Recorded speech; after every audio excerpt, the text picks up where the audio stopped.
As I can read, the bearing of the target on the port bow is 258. Yeah, 258. So this is how you will read the bearings of the target using this azimuth mirror for terrestrial objects we are talking about. Hello sailors, let's embark on a nautical journey with me where I unlock the secrets of celestial and terrestrial navigation. In this video, I'll navigate the waters of azimuth mirror bearings, giving you newfound confidence in the open seas. For taking bearings, first you need to understand what is an azimuth mirror. This instrument is called an azimuth mirror that fits on the compass bowl of a magnetic compass or a gyro repeater and allows the navigator to take correct bearings of the terrestrial or celestial objects. The instrument has a round stand manufactured in anodized aluminum and brass, designed to have a firm grip on the verge of the compass bowl over here and provide a good support to the reflected prisms over here. One is over here and the other one is over here. The various parts of azimuth mirror are as follows. This is the round stand. These are the knobs for handling the azimuth mirror, the grips. This is the tinted shade over here, which is used while taking a bearing of the sun. This is a shadow pin. These are the two prisms, one on the port side and one here under the camera. Then there is a slit. Let me show you the slit. This is a slit on the prism which allows the reflected light to pass through it and project it on the compass bowl. Then this is the forward wired sight vane, this one, and this one is the rear sight vane. If you are using the azimuth mirror to find out the bearing of a terrestrial body, then you will have to turn the azimuth mirror and bring the rear sight vane towards yourself. This will automatically bring the fine wire vane on the opposite side as both are mounted 180 degree apart on the ring. Most designs incorporate neutral tinted shades for allowing the observation of the sun, together with a shadow pin to provide reverse bearing of the sun.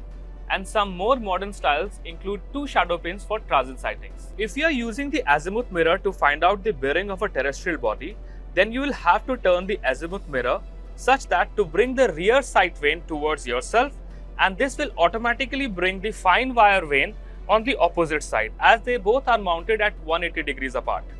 So when you start taking the bearing of any target, you have to hold the azimuth mirror with both the hands using these two knobs there that are here. These knobs help you to have a good control of your azimuth ring and helps you to rotate it over the gyro repeater, which will help you to take the bearing. Then you have to ensure that the rear sight vane is in the aft part and the forward wire vane is almost in line with the rear sight vane. Then you have to bend down like this and look through the peeping hole in the rear sight vane and aligning the target right in the center, passing through the forward wire vane, and then look obliquely inside the prism to get the correct bearing.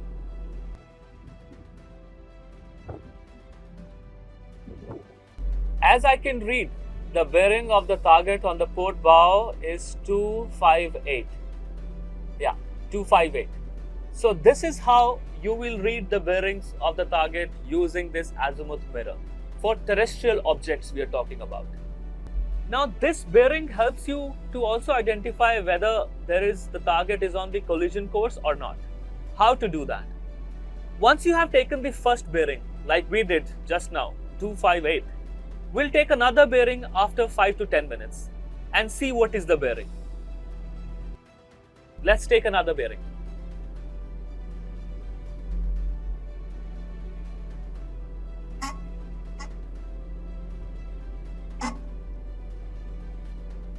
So now bearing is 260. It has not appreciably changed in last 10 minutes. So this means if there is no appreciable change in the bearing, this means the vessel is on a collision course with the target that we are taking bearing of. So in this way, you can also find out whether the risk of collision exists or not.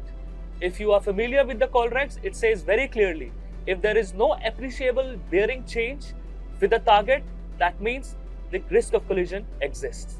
Now let's take an example of another target that we have on the starboard bow, and we'll take a bearing of that target.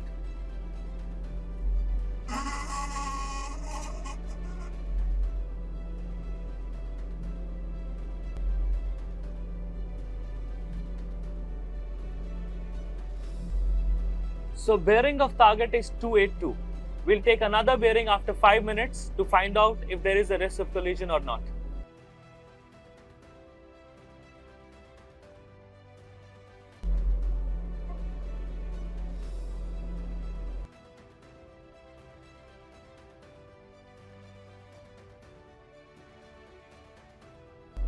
So in this second bearing, the bearing is 300, close to 300.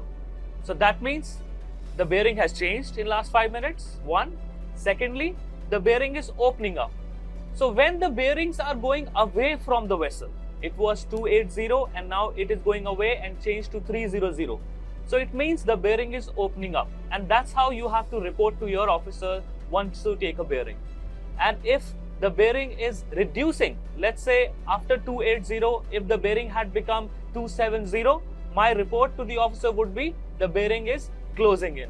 And as we discussed in the earlier part of the video, if the bearing doesn't appreciably change, then my report would be the target is on the collision course. When taking bearings of the vessels on a close range, always take bearing of their stern. Now we'll take another bearing after a few minutes to see how the bearing is changing with this vessel on the close range.